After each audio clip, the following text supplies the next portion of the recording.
Off to another coaching change. The Edmonton Oilers surprised coaching change. Dave Tippett out, Jay Woodcroft in. Steven, what are your thoughts? I think this one we all saw coming. I Um, didn't. okay, I didn't quite either, just because I thought Edmonton would be stubborn and not make it or I thought Ken Holland would be a little stubborn and just stick with it till the end of the year. But He has a track no, record of keeping the coaches in, which I'm happy. That's a it's a good thing to see. mhm. Seeing that change in character, and you need to see it, especially with a frail team like the Edmonton Oilers were. They were just not doing anything right. Yeah, exactly. Like they had that win streak from when they signed what's his name? Vander Kane? Vander Kane. Yeah, I mean, I'm looking here, like going into the All-Star break, they won one, two, three, four. Oh wow. They won five out of six, and then one they lost was an overtime loss. But then they came out of the All-Star break, lost two in a row at home, 4-0 to Vegas, and then 4-1 to Chicago, They have yet and to that was it. lose. They have yet to lose in February. Yeah, well, ever since the coaching change, yeah. Yeah, it's Actually, no, crazy. that's a lie. They lost on Sunday. I'm looking at their schedule right now. They lost 7-3 to Minnesota. Oh But my still, bad. That's my bad. that was the first loss with the new coach, Jay Woodcroft. And I mean, again, I think Edmonton is just they needed a coaching change. Clearly, there is, I guess Tippett must have lost the dressing room. I know that's a saying I bring up often, but that's usually what happens when a coach goes out the door. Even if the players say, "Oh yeah, like we love the coach and it's not his fault," there's still parts of that team where they feel inside that you lost us. You Yeah, know. exactly. It's just the message, it's not going through the player's head like it was. I mean, you saw Edmonton at the start of the year, right? Like October, November looked great On for them. fire, on Yeah, fire. exactly. And then kind of recently it was just like, oh, uh-oh, this isn't the direction we want to go in. But then they kind of recovered it. And like I said, the All-Star break came around. Maybe the All-Star break was a bad thing was a curse for Dave Tippett. Because, right, like, he had the team winning, and then all of a sudden they had a weekend off. They came back from Vegas and started losing again. Yeah. I mean, it So wasn't even maybe, that bad. I mean, they lost against Ottawa, then Florida, then they win against Calgary and Vancouver, Nashville, Montreal.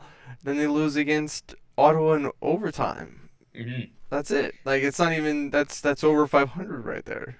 Well, yeah, again, it is over 500, but I just think it's more about like the two games after the All-Star break, which the Vegas 4-0 and the Chicago 4-1, both at home as well. There must have been I didn't watch those games, but there must have been something in those games that I guess Ken Holland just didn't like, and When was the All Star game for Christ's sakes? it was February January, 5th. oh, February. Yeah. But February they 4th and 5th was All-Star weekend. oh shit, my bad. No worries, man. I It didn't was even see a those bit later losses this too. year. No, It I didn't. usually I didn't. I thought that Edmonton won those two games, but I guess not. no, They no, they got they wrecked. yeah, both at home too, and Yeah, that's not like pretty. only scoring one goal in two home games, especially for Edmonton, a team that has so much offensive Offense, firepower. Yeah. absolutely. Well, I I'm not entirely sold on that change either. I don't think it can be this team can be changed with a coach. No, no, there's still a lot of work to be done with Edmonton. I think the biggest thing for them, and everyone's saying it, is that they need a goalie. And I've heard Marc-Andre Fleury's name get thrown around in a lot of trade rumors Yeah, we can to have Edmonton. we'll have a little chat about him. Yes. He's mentioned pretty much everywhere. And Yeah. yes, yeah, Mikko Koskinen and Mike Smith, that pairing is not good enough. hmm No. And it's proven in the past too that they can't go deep in the playoffs with the two of them Well, either. So Smith can do a hell of a good job trying, and it wasn't his fault that they lost last year neither.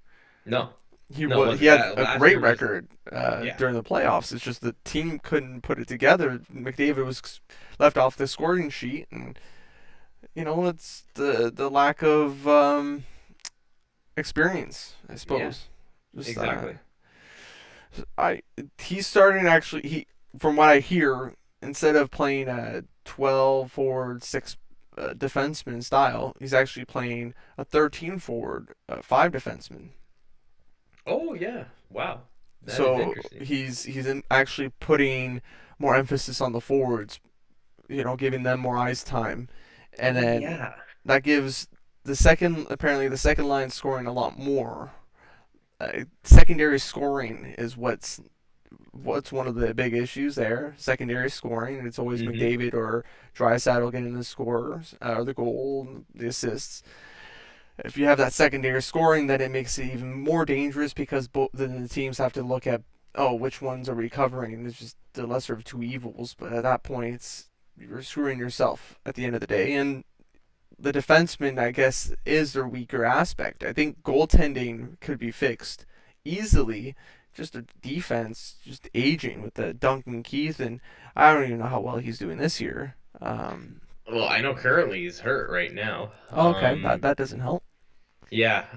I am looking though. 35 games played, 14 points, plus three. Um, Probably better than Seth Jones. Yeah, oh yeah, I think yeah, that's a no-brainer. I think you're definitely right about that. But yeah, I mean they have three injuries on their blue line right now, so I think that's definitely the reason why they're going with 13 forwards, 5 defensemen, because they're missing Keith, they're missing Russell, and obviously Oscar Klefbom, who hasn't played in almost 2 years now. Oof. Who knows if that guy's gonna come back? I hope he does. He was a good defenseman, and yeah, just hasn't played in 2 years. Crazy. Seth Jones, 48 games played, 31 points, minus 22. Yep, that not surprised by that at all. That hurts. That hurts a lot. Uh yeah, I mean that's mainly just because of the team he's on. I think that's not him, the player, being No. bad. He's a great defenseman. Patrick Kane's got 49 points in 48 games. That just tells you something. They lack depth on Yeah, that team. exactly. They have top end talent, but then yeah, they don't have a team. They Yeah. don't have a team. I think that's it for the Edmonton Oilers. What would you say about like their grade?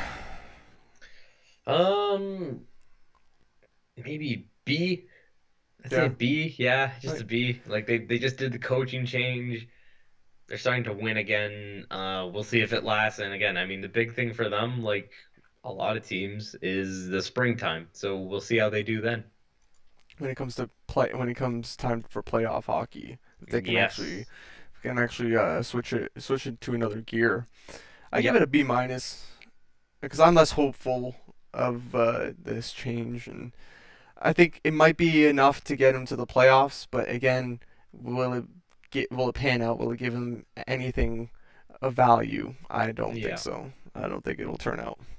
Yeah. Fair enough.